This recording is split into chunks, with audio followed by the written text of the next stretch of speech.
what's up, everybody? Welcome back to the DNanime podcast for episode 11. It is me, Beautiful Crow, and my co-host, Vic Seal, and we're back to talk about some anime. We're back to have some fun. We just finished the 10th episode, the Decadehedron episode of the podcast. It was amazing. Double digits now. Yeah, we haven't gotten canceled yet. Big brother Jeff Bezos hasn't canceled us off of the internet.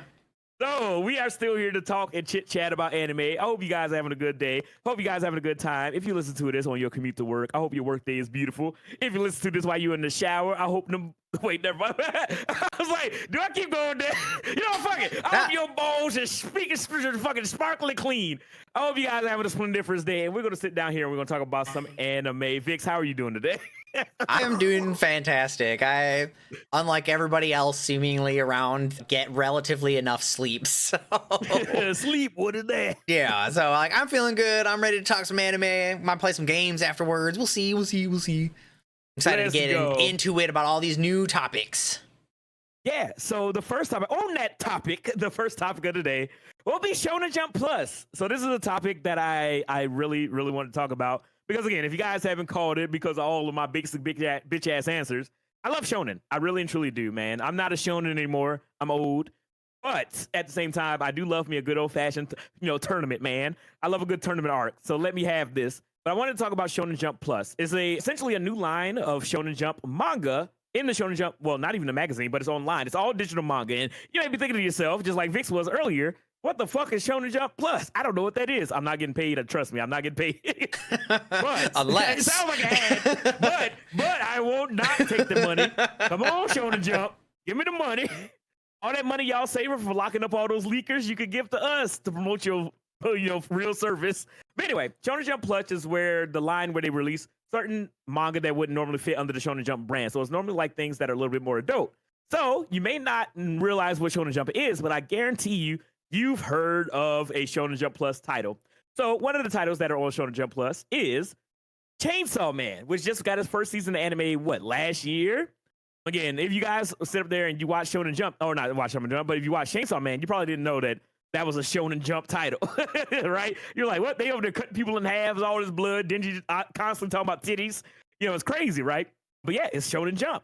Same thing with Kaiju number 8, which is the anime that's on the tip of everybody's tongue, that everybody's excited for, which has been, the animation has been great. I know some people complained about the anime looking a little flat, which it does, like characters only on the real people, only on the human people, on all the kaijus and their abilities and everything. That all looks really good. It's only the people that look weird, and it's like you can't even say that they look flat because they have like shadows and shading, so it looks like they should be like three-dimensional, but they still look like they're like flat on a piece of paper for some reason. Yeah, but I grew up with Paper Mario, so it's okay with me. But no, I really enjoy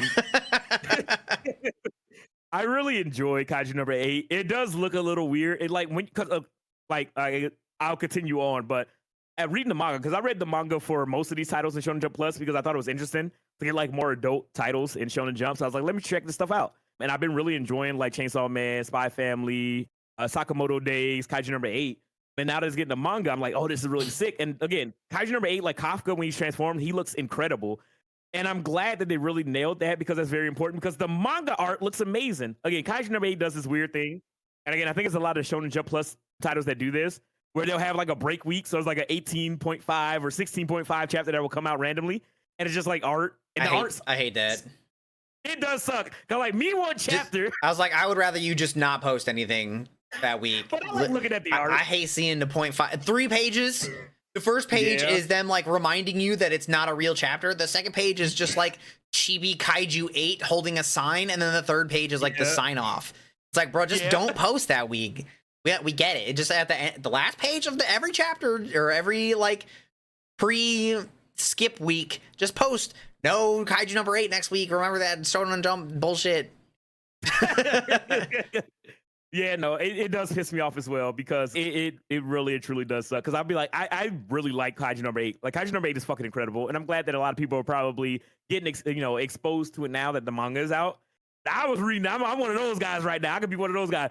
I read it before it got popular. I read the first chapter when it first came out. Yeah. Let me be a fucking elitist. For once in my fucking life.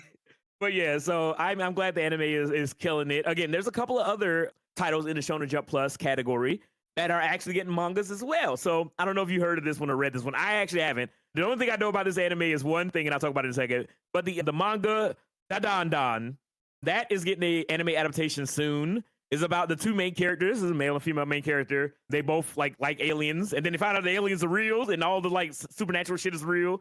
The only thing I know about the is that apparently people said it was really good. It came out around the same time as like Undead Unluck, and that the main character loses his balls in the first episode. That's all I know. What? Yeah, and that's why it's on Shonen Jump Plus. You can't have Midori fucking Deku losing his balls in the first chapter of My Hero, but you can have that on Shonen Jump Plus.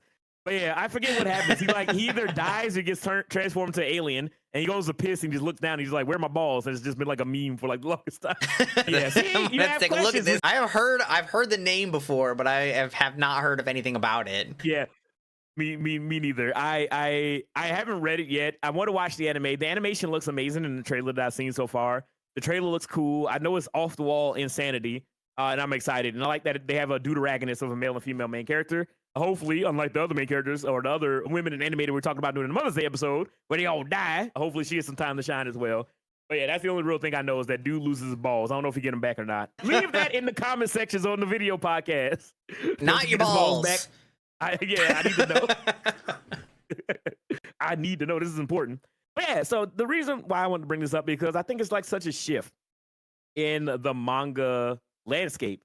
Again, I used to read I feel like everybody did. I used to read and watch a bunch of shonen and from Shonen Jump. I mean, come on, you got Naruto, you got Bleach, you got One Piece, the big three that we were talking about not too long ago. You got Hikari no Go, Haikyuu, all these amazing anime and manga that we've all enjoyed. Whether you watched them or not, you probably heard of them. And then kind of seeing like one of my favorite things is not getting left behind. You know what I mean? Like as an anime fan, I'm going to keep getting older. I'm a human. I got to keep you older until I'm dead.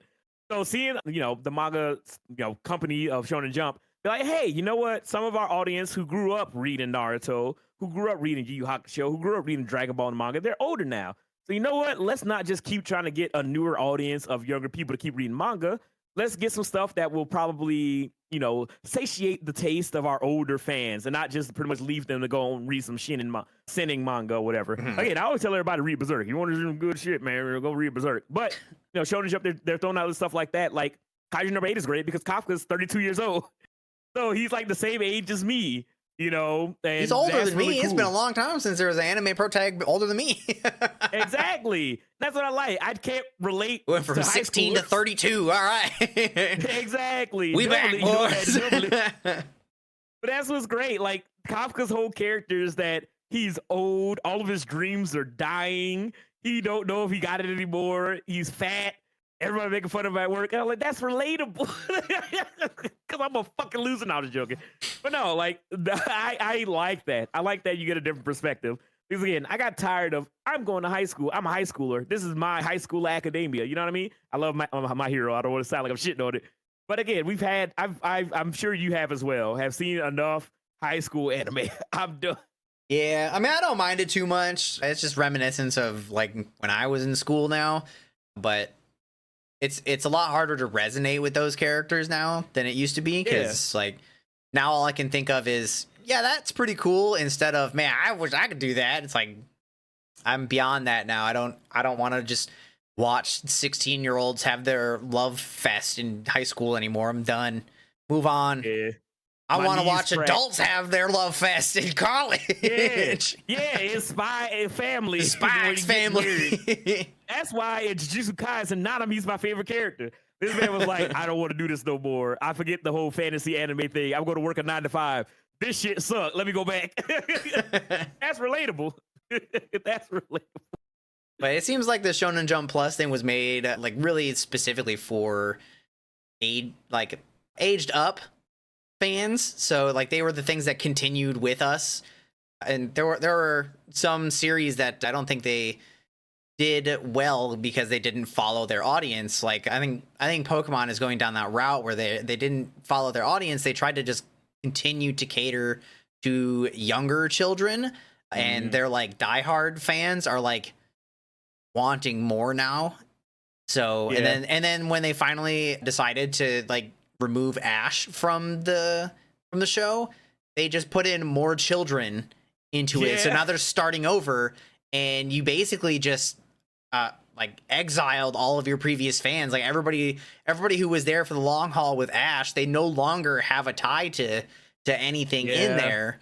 So I think Shonen Jump Plus was supposed to be like the way that they were going to continue going with adult anime fans into the future. You hit the nail on the head with Pokemon, because I think we all, as adults now who grew up with Pokemon, like we all had that point where we dropped off, whether it was one of the film eras or one of the seasons. We all kind of fell off because it's like, what am I doing watching Pokemon? I still keep up with the games every now and again, but even those feel like I need something else. Era. I was like, I need something else for those games.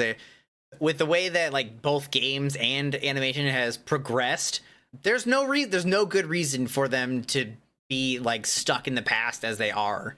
But it's insane. They're the top #1 highest grossing franchise of all time, and they put like we don't have the last time that everybody was like flipping out about Scarlet Violet was they were talking about how they didn't have like the budget or the time, and I was like, I get the time part, but you are really gonna sit there and try to tell me you don't have the budget? Yeah, that's fucking insane to me. But on the other foot, that's why I love Digimon. I'm always gonna be a Digimon boy in my heart. And Digimon need to step it up too. They're at least trying something different though. Yeah, no, but I'll tell you, Cyber Sleuth is an adult ass story. Cyber Sleuth is awesome. And that's a Digimon game. And the Digimon Try anime was awesome because they grew up, they aged up the characters. Not completely, but it was cool. I think Digimon should stop. Like no, hear me out. I think they should like readjust. They should like drop the title Digimon and rename it something else with a different structure, with a slightly different structure, because everybody's already like been burned by the bad Digimon everything. So if they wanted to get back in to like have their creature gathering kind of structure, they have to do something else. They can't be Digimon anymore. They've been fighting Pokemon for the title of creature capture for so long, and they've had bad games, so many bad games that they're just in a hole that they can't reasonably climb out of. They just need to refocus their vision. They need to stop being Digimon, and they need to be what's next. AI Mon. Chat GPT Mon. Oh my God. What is the world coming to? But no, like, again, I know it's a little off topic where we are right now, but to kind of bring it back around to the Shonen Jump Plus, they can put in adult Digimon where they rip each other's heads off. More gore. But I would highly recommend Cyber Sleuth 1 and 2. Digimon Survive is awesome. It's like a death game. It's like Danganronpa Digimon. They're doing creative and unique shit where Pokemon is just releasing the next Pokemon game. Yeah. But anyway, back to Shonen Jump Plus. So the thing that I like about Shonen Jump Plus, not just because it aged up and I'm an old man, but also because it helps, I guess, give some mangaka who want to tell different stories the ability to do that. I feel like for the longest time, in order for you to be successful, because again, Shonen Jump is very cutthroat, man. There's so many manga that get canceled very soon because they're not hitting the numbers of One Piece, the numbers of Naruto back in the day with the big three. Then they would just get fucking shot, right? And it'd be dead. And you're like, oh, I'm reading this. Like fucking Red Riding Hood and all the other manga I was enjoying just died. Yeah, Ayashimon was looked like it was gonna be pretty good, and then that one just like they didn't even say that it was canceled. They just stopped.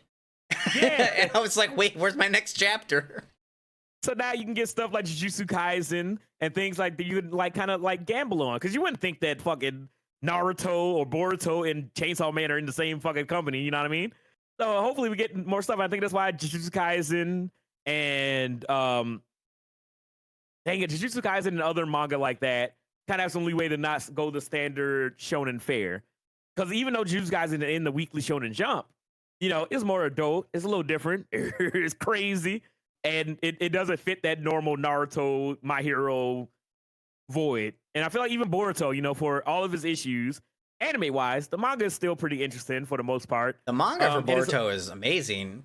Yeah, it's just such a shame that they tried to like animate it at the same pace for a monthly manga, and it's like, now you have 114 episodes of filler, which is absolutely ridiculous. Yeah, it is fucking insane, dude. So I'm glad that it's giving them the ability to do other stuff, because now they can kind of like show like, hey, these digital manga like Kaiju number 8 or Da Da Da Don or Chainsaw Man can do well, and you don't have to release it for publication. And you can have manga like Boruto or now the Dragon Ball manga, which are monthly. You know, manga can have breaks. I mean, obviously Oda deserves it, but manga can have breaks. And, yeah, because they work themselves to the fucking bones to create the shit that we love, and they deserve to fucking have breaks and not kill themselves. I wish Mappa would learn something from that. You know what I mean? I'm tired of reading my favorite manga, and then like 400 chapters in, I just hear your mangaka is in the hospital due to poor health, and it's like again. Damn. So like, I don't know if Ruri Dragon was in Shonen Jump Plus or was in the weekly Shonen Jump manga. But like the manga for Ruri Dragon, like 12 chapters came out, and then they got really sick, and then they just gave him a little break, and I was like, oh, this shit getting canceled. But Ruri Dragon is back 2 years later. 2 years later, Ruri Dragon is back, and it's great. So you know, it's great that they're not just being like, this shit's not making us money now, canceling it, because you do have that option to be like, all right, we can just release it on digital. We don't have to pay the publication costs of getting everything printed into manga. So we have that avenue, as well as the financials from having the Shonen Jump app people who are subscribed to it. So some additional like, you know, sales that they can kind of tie to it to give people that break and that leeway. At least I'm hoping. Again, I'm not a businessman. I'm not in Japan, so I don't know. But it does seem like it changed a little bit, even though there are still manga that eat shit and die. You know, I feel like we're seeing a nice little shift to more digital manga to save on production costs, as well as different stories being told, which is important, because Ruri Dragon, that shit ain't shown it at all. She just like, I woke up, I got horns on my head. Oh, her mom immediately told her that she's half dragon, and she just goes to school. That's it. She doesn't do anything. She just asks her mom, on one side, you're like, wait, that's it? That's all you're going to talk about? But on the other side, you're like, all right, at least you're going to skip all the annoying parts. Yeah, all the stupid bullshit of her be like, we got to find out what dragons are. Her mom just sits her down at the table just like, yeah, I fucked your dad. He was a dragon. You're half dragon. Have you heard of D&D before? And the main character Rui is just like, oh, okay. I see. And she goes to school. Like, it's great. It's just like, I really like how they just kind of handled it like it was just a normal thing. And everybody at school is just like, what the fuck? Why do you got horns? And she's like, I'm part dragon. Everybody just like, oh, cool. And then like, it's no like that's not normal. It's not like elves and dwarves and shit are running around the world. Yeah. She just is the one dragon person. Everybody's like, okay. And then the teacher's just like, all right, back to class. And she just like, why are you so accepting about that? Yeah, it's wow. I was like, what is going to happen? Like, maybe it's just me, but I feel like I'm like literally fucking like sitting on the edge of my seat, be like, something got to happen. And I want to know when it happens. So far, the most shonen aspect of it is like every day or every now and again, a new power would unlock. Like she snuzz. Is that the past is a sneeze? Anyway, she sneezed. I was like, what is snuzz? I know. I just like saying snuzz. But anyway, she was in class. She sneezed, and then she set the kid in front of her head on fire. Oh, damn. Breathed fire. Yeah. And then he was just like, nah, it's fine. And she was like, I'm so sorry. I burned your hair. He's like, oh, it's good. I'll cut it. And I was like, when is something going to happen? But, you know, I still enjoyed it. You set his head on fire, and you're like, hi, it's here, the time. Yeah, I was like, oh, shit, she's getting powers. Because before, she just had horns. And I've been reading, she got fire powers. She got electric powers. Like, shit's changing. And then, like, she's just like, all right, well, I got to figure this shit out. Her mom was just like, don't worry about it. And I was just like, what the fuck do you mean? Absolutely, I'm going to worry about it. What do you mean? It's good. It's good. I got to catch you up now that the hiatus is done. But yeah, Ruri Dragon is a lot of fun. I think the art is cute, and I'm still waiting for the big. I feel it. I feel like something big is about to happen. I'm just waiting for it. But yes, so that's again Shonen Jump Plus. I think is a huge boon for Shonen Jump as a company. I've been enjoying most of their titles that are there. Again, they're all kind of getting anime now, which is awesome. And they've all been really, really fucking good. And they're seasonal, so we ain't got to deal with weekly stuff. And then outside of that, hopefully we can get some more leeway for the mangaka so they can rest, some more funds for them so they can be financially taken care of, and we can get more different interesting stories. That's why I support Shonen Jump Plus. Pay us, Viz! No. All right, and for the second topic of the podcast, again, it's another thing that's near and dear to my heart. Main characters. I've always been a fan of the main character. I know a lot of people, they're like, I don't like Goku. I'm a Vegeta guy. Ooh, you so fucking special and unique. But tell us how you really feel, Dan.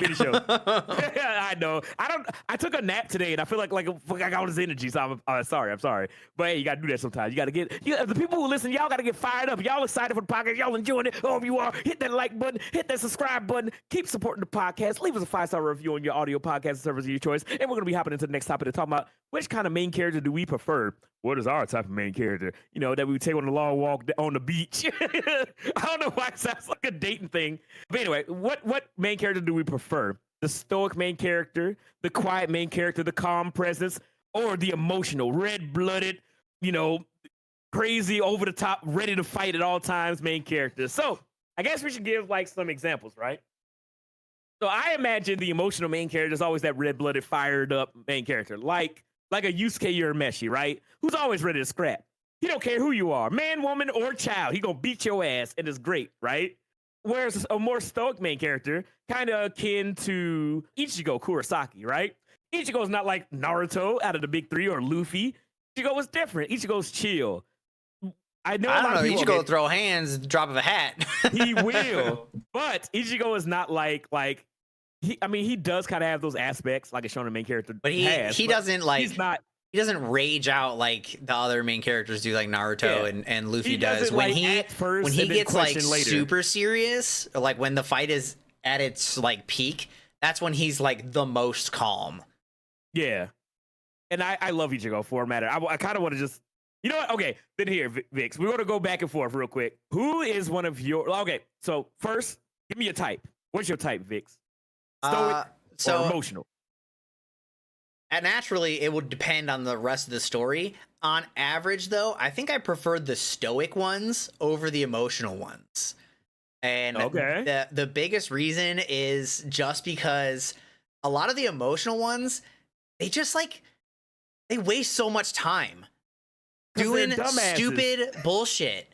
Like, yes, I get it. You're passionate. You're emotional. You want to help everybody. Do it. Just go. Quit screaming and hollering and crying and all that other BS.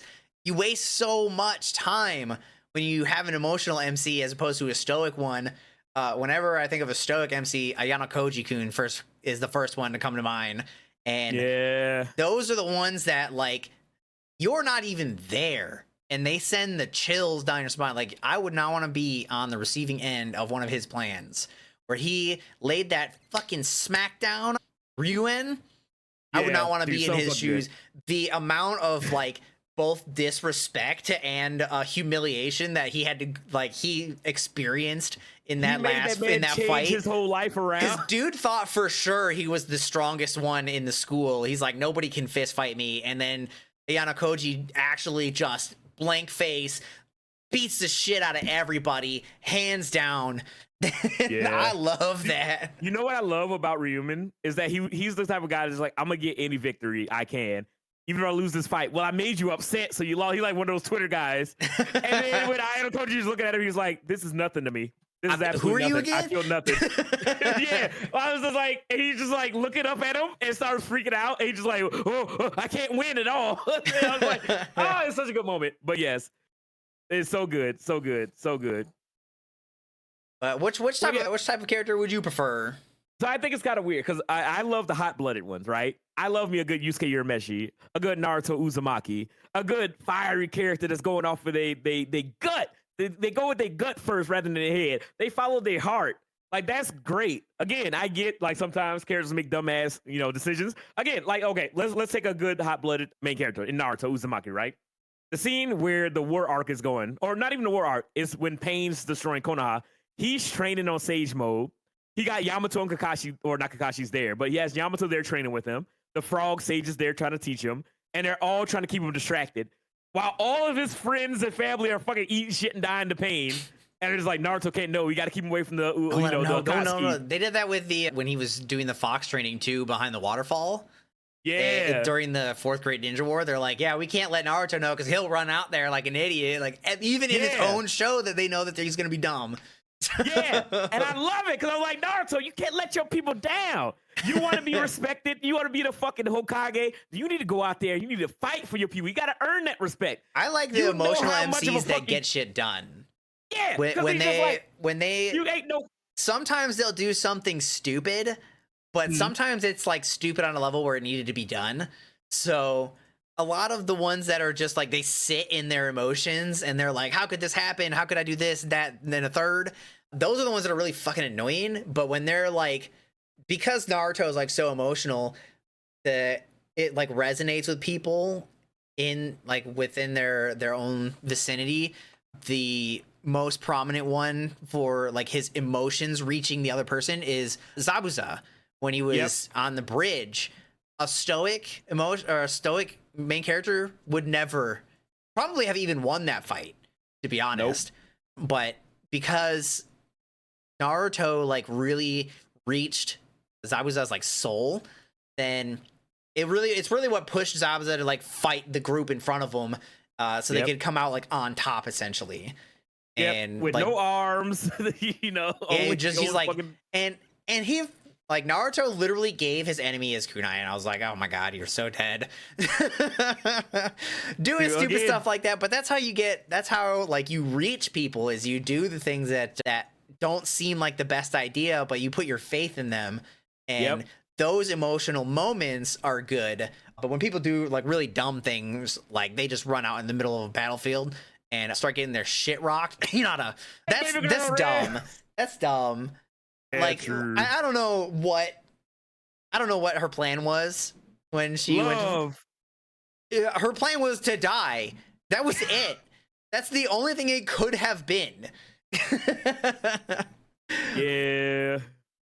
I mean, it sucks because I love Hinata, and I'm glad that her and Naruto got together. But I love me some Naruto. Naruto is great. Again, Naruto's amazing. Nothing is stronger than talk no jutsu. You know what I mean? Yeah. And that's why I enjoy a good hot-blooded main character, because they go off their heart and that resonates with people. You know what I mean? There's no bullshit with Naruto. You know what the fuck he all about. Yeah, but sometimes you need the ones that are just like, they're strictly business. Like, and that's why you have to fuck you up and nothing else.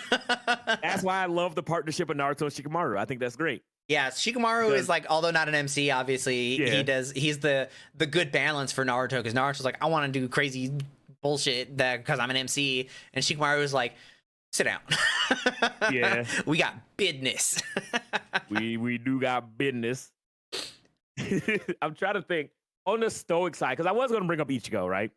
Again, we talked about him a little bit, and I love Ichigo. Ichigo's one of my favorite characters. Honestly, he's a stoic main character, but he does have those fiery moments, because he's kind of like a delinquent, but he's a delinquent with heart of gold. Kind of like Yusuke, but a little less like crazy. I think finding a stoic MC like Ayano Koji, where they like never get heated, is pretty rare. It's hard. It's not only rare that they don't ever break their stoicism, but it's also rare that it's done well. Usually they're like really boring at that point, where they never emote to anything, because a lot of people love to see the reactions to people, so that's what makes emotional MCs really good, is you can get the reactions. But Ayano Koji specifically is really good because his stoicism pushes reactions out of other people. So you love his stoicism, not because he's stoic, but because everybody else reacts to his plan. So yeah. But there's like other MCs that are kind of like that, where they're similar, where they just don't react to much. They're just so boring, and it's like they don't normally try to like resonate or react with other characters like he does. They just sit there and they just don't do anything, you know? Yeah, that's like a complaint that a lot of people lobby at Ichigo, but I think that they're 100% wrong. Oh yeah, like Ichigo definitely, like, he sits on the stoic side until it's go time, and then it's like, then there is no stopping the rush. His passion fires through the roof. His passion ignites. You know, the thing that irritates me about how people complain about Ichigo is like one of the most relatable main characters. Ichigo is like, he's like a reasonable person. Like, Ichigo's just like, leave me the fuck alone. And then some bullshit like happens. Just hanging out, chill, and it's like when that one guy shows up in the window and he's like trying to intimidate him, and he is like, no bullshit, kicks him right out the window. And then the fight just starts, and dude's just like, what the fuck, did he just kick me?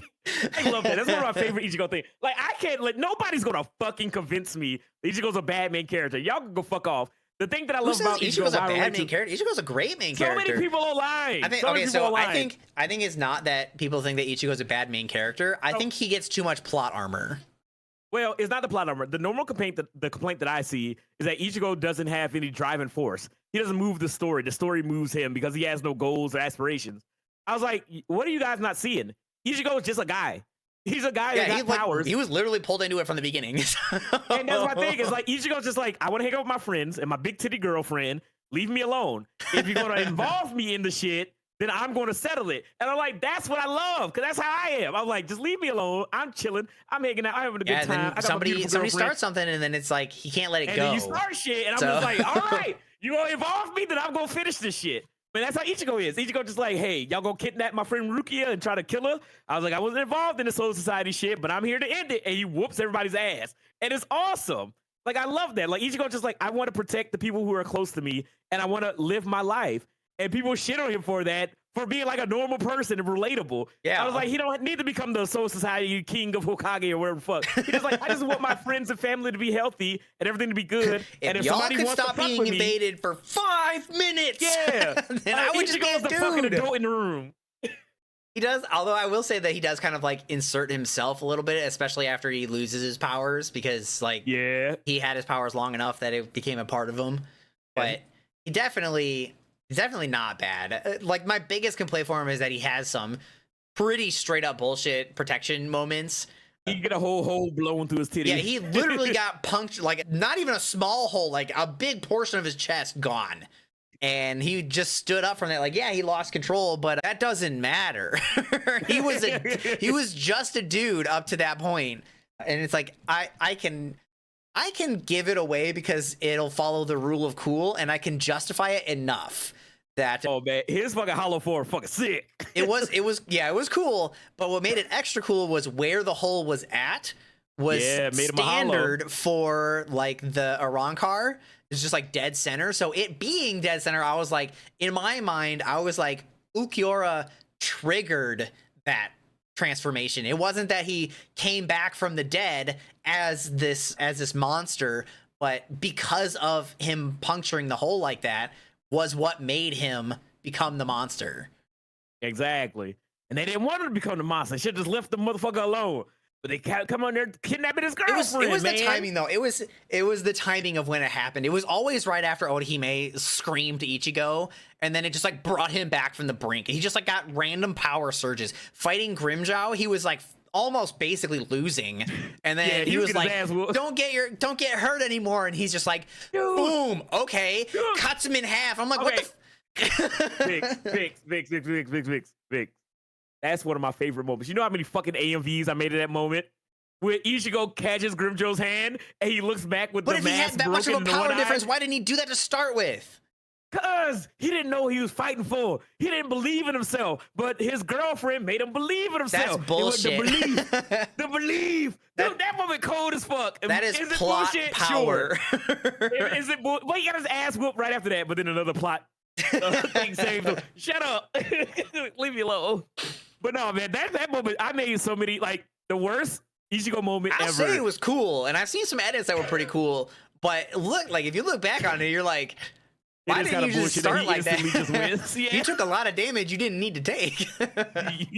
But the thing is, like, my favorite moment for Bleach, that's like the worst horror moment for Ichigo, is when Grimmjow first comes into, like, the real world, and he fights Ichigo, and he's just beating the shit out of Ichigo, kicking him through fucking street lights and making him flip all over the place. And then the moment where he does like the infinite combo, he just punches Ichigo in the face. I'm just like, oh, my boy just getting disrespected in the middle of the street. But anyway, I love Ichigo. I love Bleach. Shut up. All you haters. Don't tell me about them fucking plot armors. Shut up. He needs it. He deserves it. He worked hard for that plot armor. Shut up.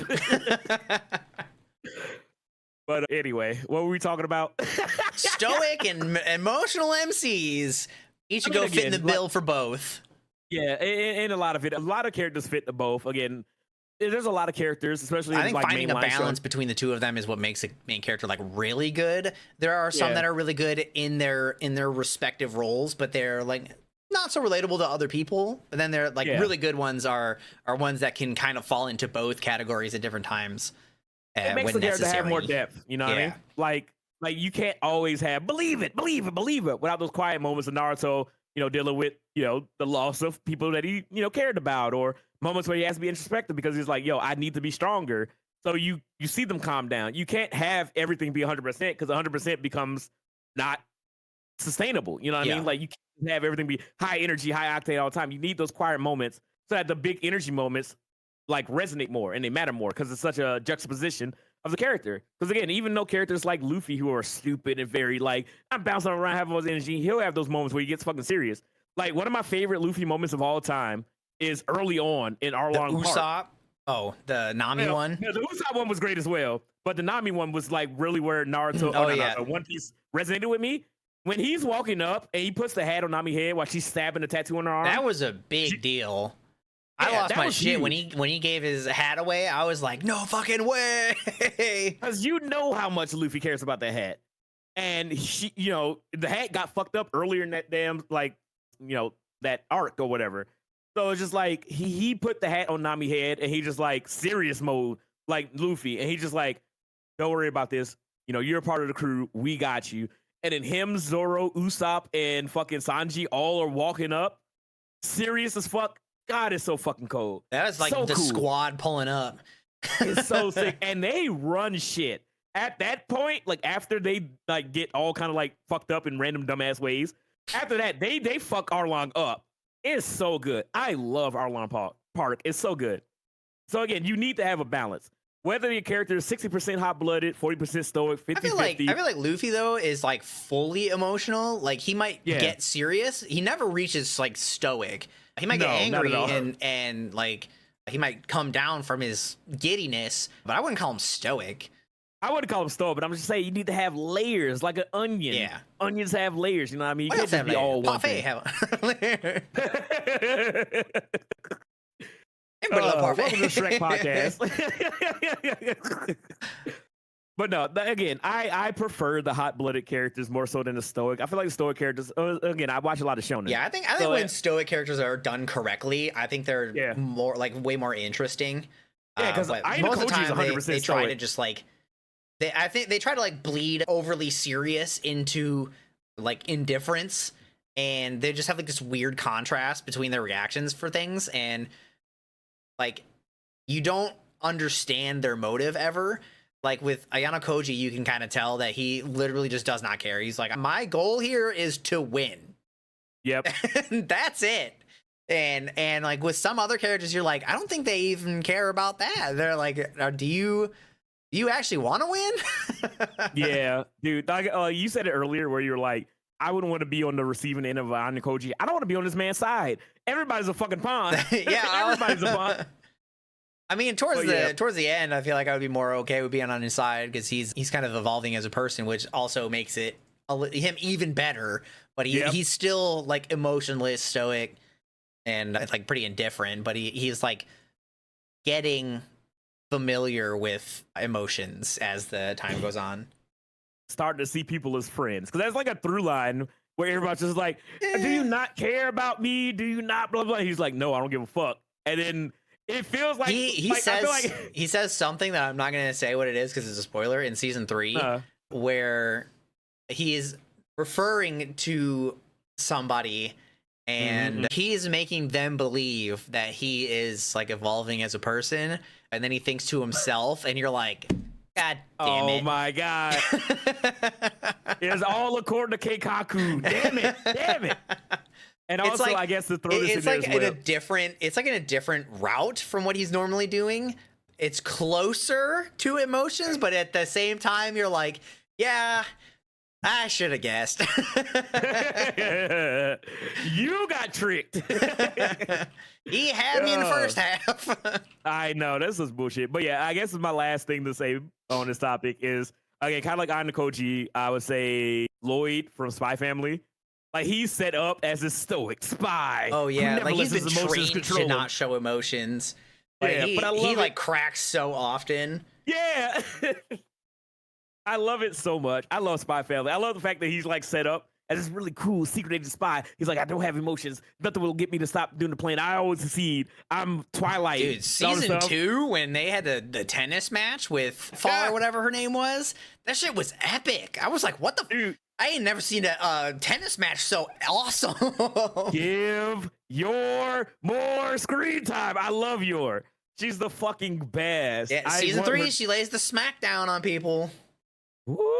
Okay, I gotta catch up. I gotta see the movie. I haven't seen the movie. I didn't watch the movie yet either. Damn it. Okay, I gotta catch up. I love Spy Family, but I'm so far behind on everything. But yeah, again, he does have emotions, but the emotions is what make him human. The emotions is what make him relatable. That stoicism cracking down is what makes him interesting. Because if a character just stays concrete in one, hot-blooded or one stoicism, they would be boring. But hey, for all of you guys listening, what's your favorite type of main character? Do you like the hot-blooded, red-blooded American Japanese male? Or do you like the calm, cool, collected, I got glasses on, I'm pushing my glasses up like a fucking dork? That kind of main character. Let us know. Let us know. Dude, I fucking love that trope where they like push their glasses up. They push it up and the glint happens. Because you never, when they push the glass up, you never know which way it's gonna go. They're either gonna be absolutely cold to the bone, or they're about to say the dumbest thing you've ever heard. And I love it, and they always say it with such confidence too. They like push their glasses up so it like completely blinds them. And I think it was, I can't remember the name of the guy, but he had like square glasses. He pushed his glasses up. He said the dumbest fucking thing ever. And then somebody called him out on it, and he just held his glasses there so that like you couldn't see his eyes. I was like, oh man. It was so funny. Let us know what your favorite type of main character is, or if it's a mix between the two. Throw in your recommendations of some of the characters that we didn't talk about, because we only got a small subsection of main characters. But it's always fun just talking about your favorite. But yeah, other than that, we're going to be heading over to our next Q&A portion of the podcast. Guys and gals, homies and homettes, everybody in here who are listening to our beautiful, sultry voices. Do you guys have any questions for the boys? Well, my name, Kara Brains. Calm, cool, collected Doritos. I know. I was like, what do you mean, like Cool Ranch? Adorably awkward. That generally falls into like the emotional ones. Yeah, I'm trying to think like what awkward character. I'm thinking about what was that one girl from that one? What was that anime? Toradora. It's not Toradora. It's it was the girl with she got the long black hair. She had like the bags under her eyes, and she's just like this weird social outcast. Oh, I know what you're talking about. I don't know the name of it. It's like I can't remember the name either. It's been so long. I really enjoyed that anime. I didn't watch it because I was like, this can only be dumb as hell. It was awesome. Watching her fail and everything sucked though. It was rough. You get secondhand embarrassment, but it's kind of relatable in that way because she just kind of sucks, but she's trying. Like, adorably awkward is usually like one of the two main characters in any slice of life. Yeah, I mean that's Hinata. But I hate those at the same time because then it's like they waste so much time on nothing. Yeah, literally nothing. Just tell Naruto you love him. God damn it! Stop hiding behind walls and giving him healing. I understand Hinata's bashfulness to some degree, but there's like mostly because Hinata and Naruto don't get a lot of chances to like interact, even though they're like classmates. They're like in different groups, so like I kind of understand her reservation to not like speak to him regularly. But like in the slice of life ones where they do talk to each other all the time, it's like, yeah, you guys are literally best friends. Like, come on. Oh, Komi can't communicate. Komi can't communicate is a good one. Komi is very adorable, but I don't. Yeah, she literally just turns into a cat. Yeah, she don't want to talk to people. Oblivious hot chicks. That's pretty much every like poorly done female character in slice of life. Like none of them have any idea. Yeah.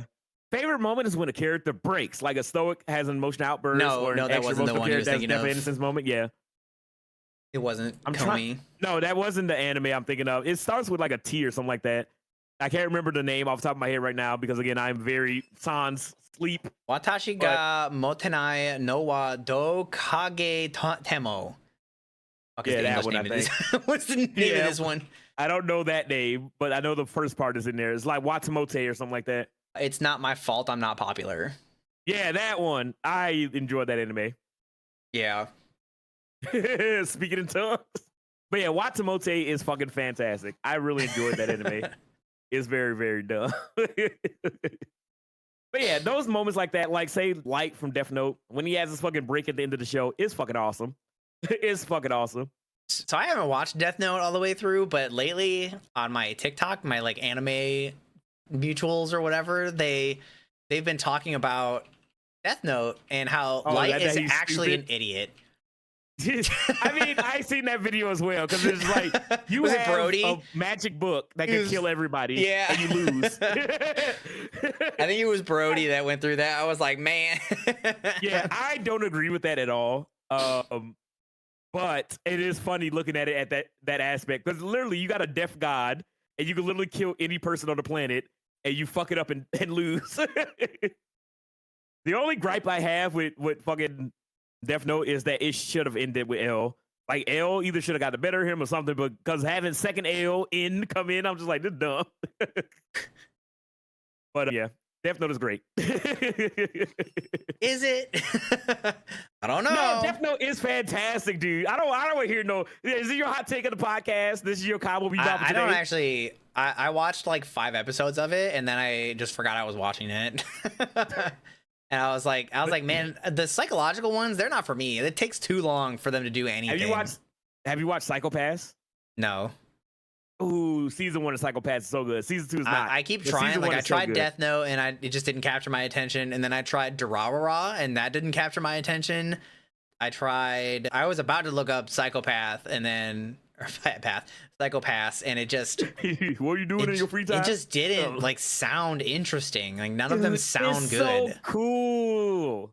I don't know. Like I don't see. A lot of the ones that I end up watching are because somebody posted a bunch of clips of something that made it look cool and it made me want to watch it. They take so long to do anything. Nobody posts any clips. Ooh,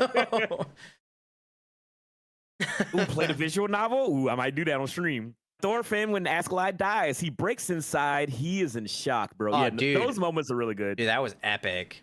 Thorfinn. I love Vinland Saga was so good. It was so good that it was like beyond my understanding when season 2 came out.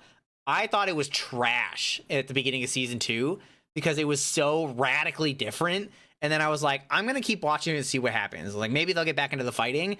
And they never really got back into the fighting, but it just kept getting better. And I was like, why do I like watching this so much? Because you yearn for the fields. You wanted to play Stardew Valley and become a farmer too. They represent like Thorfinn's like inner conflict like so well though. It's like so fucking good.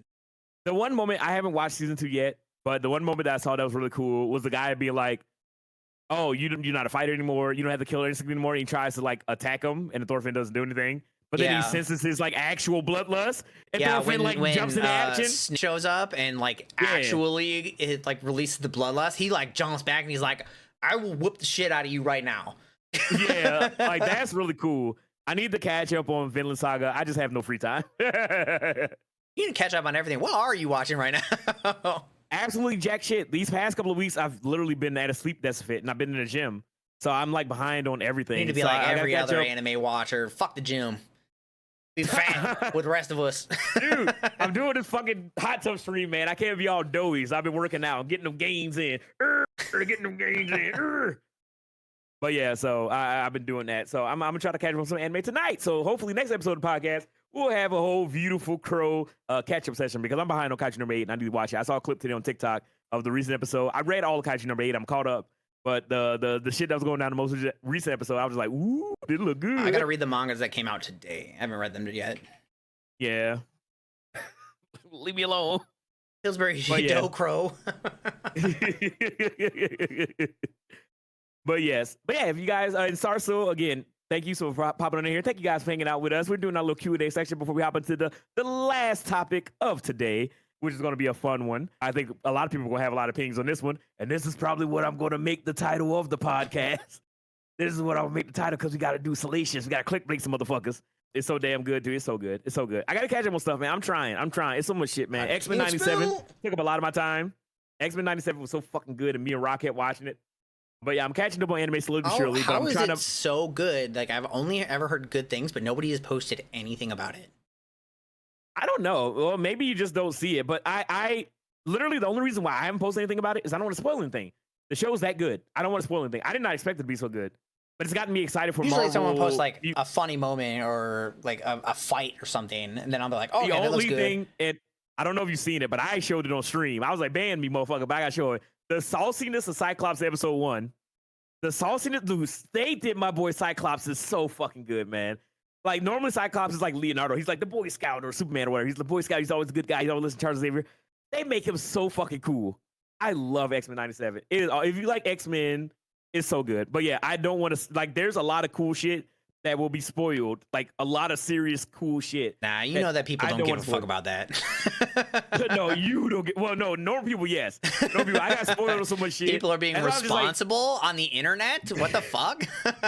I mean, some people really. It's something that people like. Every comedian's got 14. That guy that wants the attention, so they'll post everything. They'll post the entire thing in 37 parts on Twitter. True, but no, Final Fantasy 14. People are very serious about spoilers. Like that's one community where it's kind of weird that how much they care about not spoiling stuff. But the story's really good. I enjoy it. But anyway, this isn't the X-Men 97 podcast. I would do that with Ron in a heartbeat. I would love to go and watch through all of X-Men 97 again, just talk about every episode again. But anyway, no, we got to get back on topic. All right, everybody. We are here talking about a third episode of the podcast. Or third topic of the podcast. I'm all flustered. But no, the third topic of the podcast is going to be something that I think that all of us had to deal with as anime fans or fans of Nintendo. Piracy. Is it justified or is it not? Also, I just realized I copied something else. But anyway. But no, so piracy was a huge thing, especially when we were younger. I think we talked about this in the previous episode, right? Where we kind of talked about like how anime has changed as we have grown as anime fans. Mm-hmm. And back in my day, the only way for you to actually watch anime legally was either if you caught something online on DNanime or if you were able to actually get like a DVD Blu-ray. Now, I don't know about you, Vix, but I was a poor boy. I was broke. So I wasn't rolling in dough, but I won't say that I was like broke. But, oh yeah, I was super broke. Yeah, I mean, like, I probably if there was a spot for me to have, like, if Crunchyroll was available back then, I probably would have just gotten Crunchyroll, but that option just wasn't available. Like exactly. Literally my only option was to go on like the pirate websites. And dude, I hated doing it though, because not only were those sites like mega sketchy, I already knew that like nobody was like getting supported off of that. So it's hard. This was like, I almost didn't want to do this topic because it's like, not only could it get us in hot water, but it's pretty divisive as a topic. It's like, no, it's not good because nobody is like, you're not supporting the original creators in any way, shape, or form. But at the same time, you have to give us the options to not do that for us just to like support them. Now that ever since I've been able to like purchase Crunchyroll, I've always had Crunchyroll. At the very least, Crunchyroll. I at least did the free trials and stuff for like Funimation. I did Verve when that was out for a while. I did High Dive. I always try to do the not pirated version if possible. Because that's just like, I feel like piracy as a whole is just like bad unless necessary is the kind of thing. Yeah. It's a nuanced topic, and that's why I'm fine talking about it. Again, I know we were talking about Viz sponsor us, but I mean, I think the level-headed topic or the level-headed way to look at this topic is kind of like you. When I was an adult and I had a job, I have Crunchyroll. I had Funimation before they got absorbed in Crunchyroll by Sony. I had Verve, like you as well, because I was like, ooh, I get anime and Rooster Teeth. I was like, I don't know what the fuck Verve was. Verve existed like long enough for me to watch Gary and his demons, and because I don't even know where that is now. It was like one of the cartoon ones that was like bundled in with Verve. Yeah, so it's just like I try to support as much as I can the official release. Again, I have the Shonen Jump Viz Media account. I pay for that. I pay for Crunchyroll. I pay for everything because I want to support the official release. And you should. If you have the ability to, you should support the official release because the creators and everybody who is working on hard to create the thing that we really enjoy deserve to get paid for it, deserve to be treated right, deserve to be treated fairly at the good working conditions and not work to the fucking bone mapper. You know what I mean? Like they deserve it. So I try my best to support stuff. But there is some, shows or some media that just lost to the sands of time. Where are you going to watch Excel Saga? Yeah, things that have been like removed from their like supporting platforms. I think pirating those things is probably fine because like there's literally no other way to watch them. Like they're gone. Like if I can't support the official release, then what do you want me to do? Like what are you gonna, even if you were to like buy it off of like Amazon or eBay, their original support's not getting that. So like why or bother? The DVD copies are like stupid expensive. Yeah. Who even has a Blu-ray player anymore? Like even my PlayStation doesn't have a Blu-ray player in it. I got the digital version. Oh yeah, I got the disc version, so I at least have that. But other than that, no, I don't either. I'm actually gonna look this up real quick because I want to actually see if you wanted to watch Excel Saga in its entirety right now. Actually, the price is actually pretty good. You know what? Maybe I might just buy Excel Saga. It's like $30-$40. But anyway, again, if you have I have the ability. I'm a working man, but that's the only way you can watch it. There's no streaming service showing that, and I'm sure there's a bunch of shows. I don't know where you would watch Legendary Heroes. If I told somebody like, yo, Legendary Heroes is an amazing anime, you should watch it. You should check it out. They're like, where? Netflix? Find somebody who was obsessed with it at the time. Back alley. Yeah, you gotta go. That's to the how back I alley saw Captain Harlock. Was my friend Schmoop had it like on DVD or on like DVD, and she just brought it with her one time when we were at a con. That's the only reason I watched any part of Captain Harlock. Like most of the stuff growing up, I have a friend of mine, Kurt. He bought DVD box sets, and I was just like, "Hey man, can I borrow this?" And I would just go over there and I watched Berserk. I watched Speed Grapher. There's a couple of them. What's that other one? Damn it, it's another show that I wanted to actually talk about. But a lot of Appleseed, like anime movies and stuff like that, like I would just have to do it, and he would just buy it because I was a teenager and he had a job. So I was just like, "All right, cool. You know, you keep buying them, and I'll just watch whatever you got." And that was the only way to watch it outside of Dragon Ball Z and stuff that came on TV. So, you know, I went to those websites like everybody did. I had to deal with the fucking fan subs and fan translations. All according to Keikaku, I mentioned that all the goddamn time because I had to watch that and read that bullshit. Where the fan translators or the fan subs, like, oh, dude, they were so fucking bad. I remember watching stuff and then something just wouldn't be translated. Or they would just put it in Japanese and try to explain it. Or I'm like, I know this character's not saying this shit. Like, that is not a word. You hear them say some words that you've like picked up on, and then they like translate them to be something wildly different. And you're like, wait. Yeah. Or just be gamer. It just be gamer words. I was like, oh, I don't know if he was saying that. But yeah, so it's nice that we have an official way to support the stuff that we really enjoy. And also to be able to watch it legally in the comfort of my own home without worrying about the fucking Toei cops beating down my door and caving my head in. So again, I always say to support the official release. If you can get it, most stuff is easy to access now if you have Crunchyroll or High Dive or Hulu or whatever. Obviously, it can get expensive with all the different subscriptions, but the Shonen Jump app and Crunchyroll, pretty inexpensive, and I always have them and support them. Crunchyroll's increasing their price too. What? Yeah, I got the notification this morning. Where's our sponsorship? You can't be raising prices on us. How am I gonna talk about anime if I can't watch it? I don't want to yo dreaming. Gonna watch me some anime on the legal website, but no, I don't think that is justified if you have the ability and the access and it's easy enough. Just go and get a subscription and watch it, man. If you can't do it, then if you're gonna do it the other way, then more power to you. I'm not gonna tell nobody to do. I'm not gonna go over to nobody's house. I ain't got no kids. I'm not trying to spank your hand like bad. Watch it on the legal release. But I try my best personally to support the official release unless there's literally no way to watch it. If there's no way to watch it, then you can't get mad at me for just trying to like enjoy a TV show. And that's my personal, I guess, ethics on piracy in anime and manga.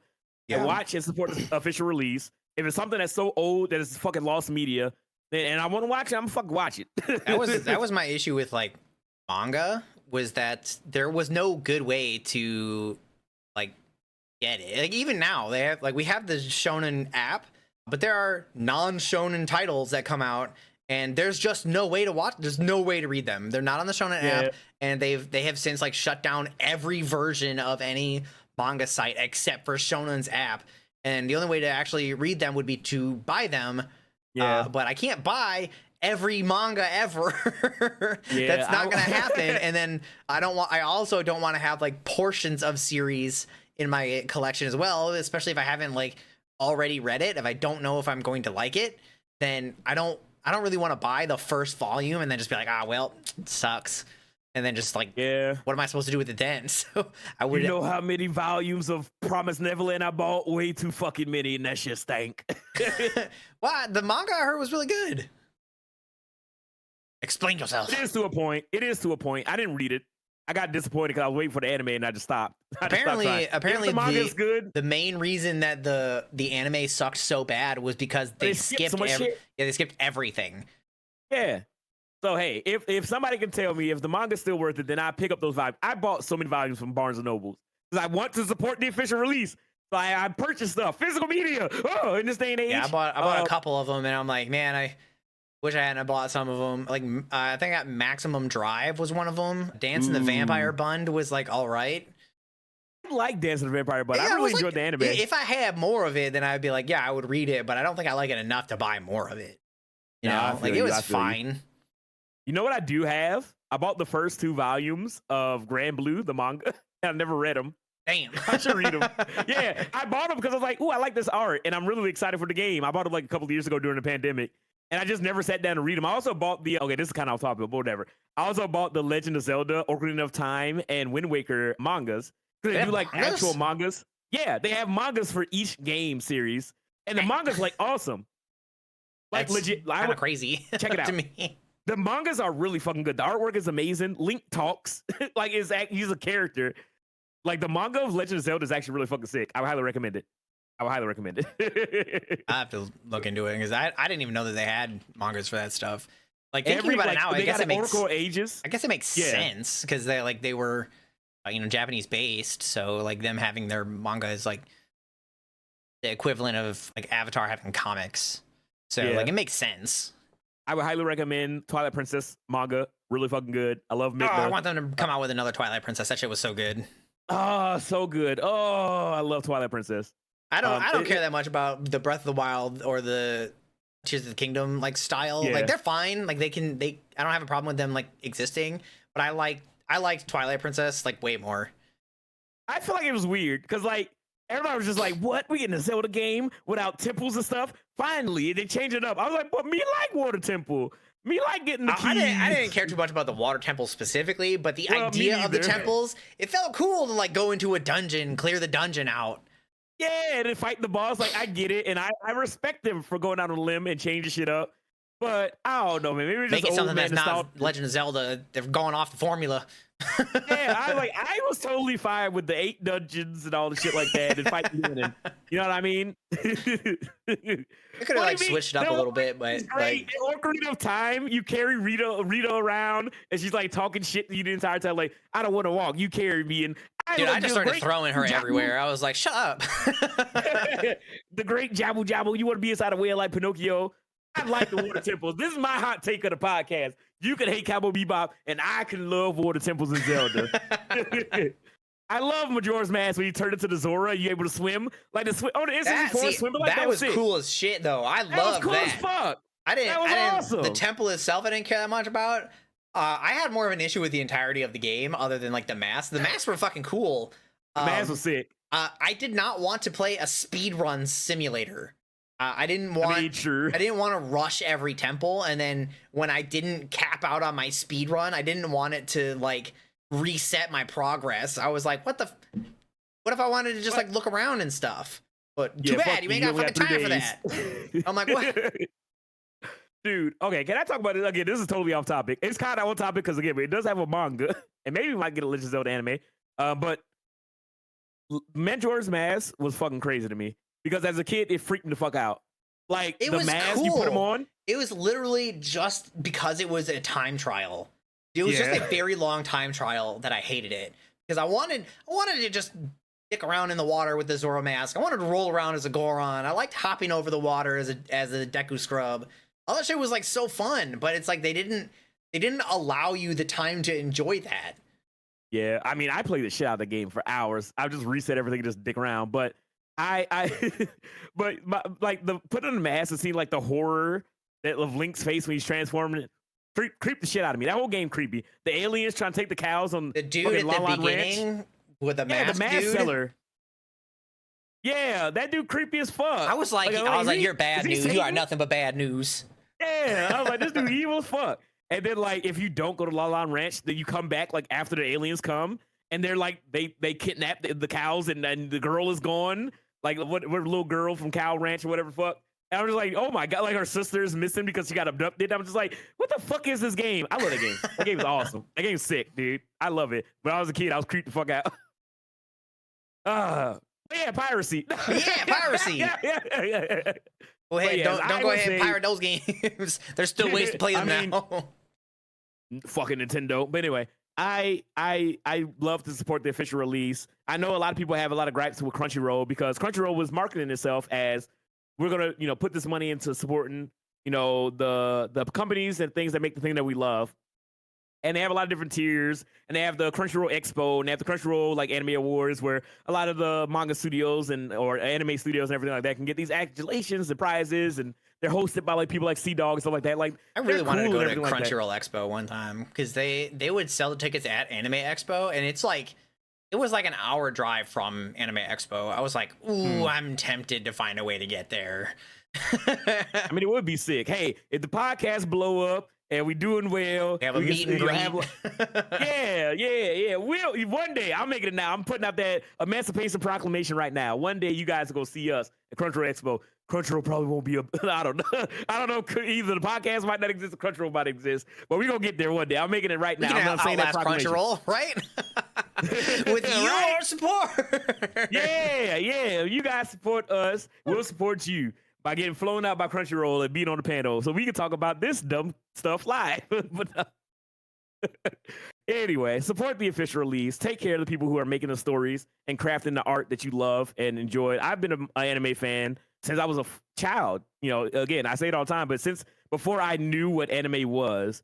So we should continue to try to support the people who are supporting us with great entertainment and amazing, art. I always say that first and foremost. And even if you can't, then do what you got to do.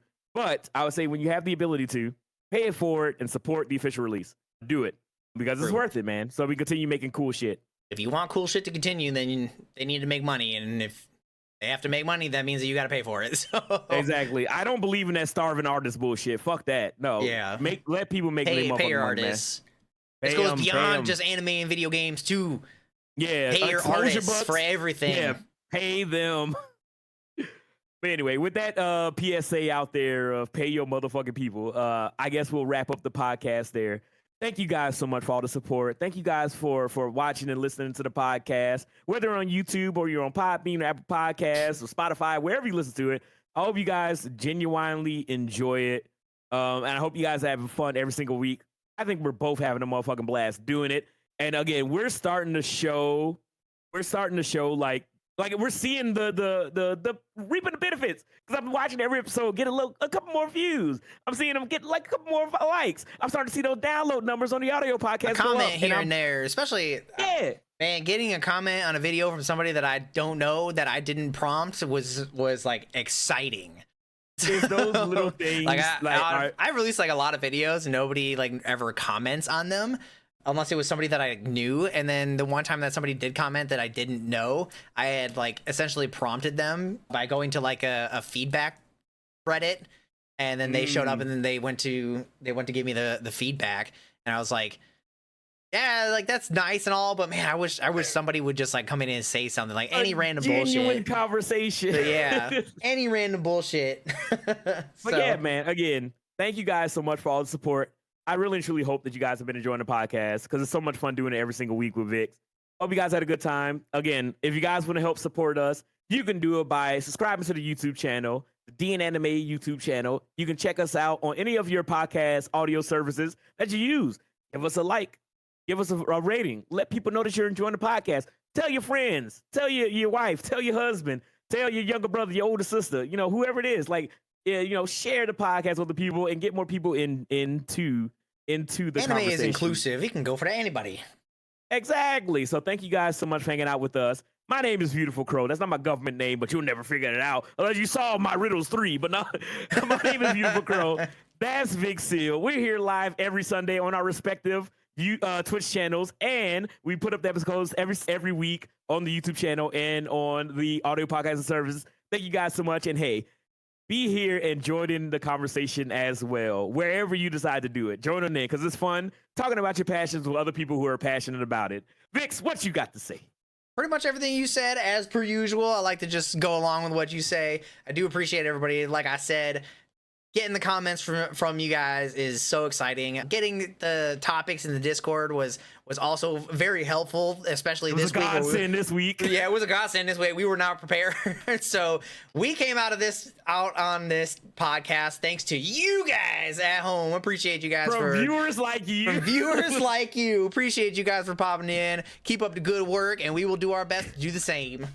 Yeah, we won't pay you guys for those ideas. No, no. Yeah, have a good night, everybody.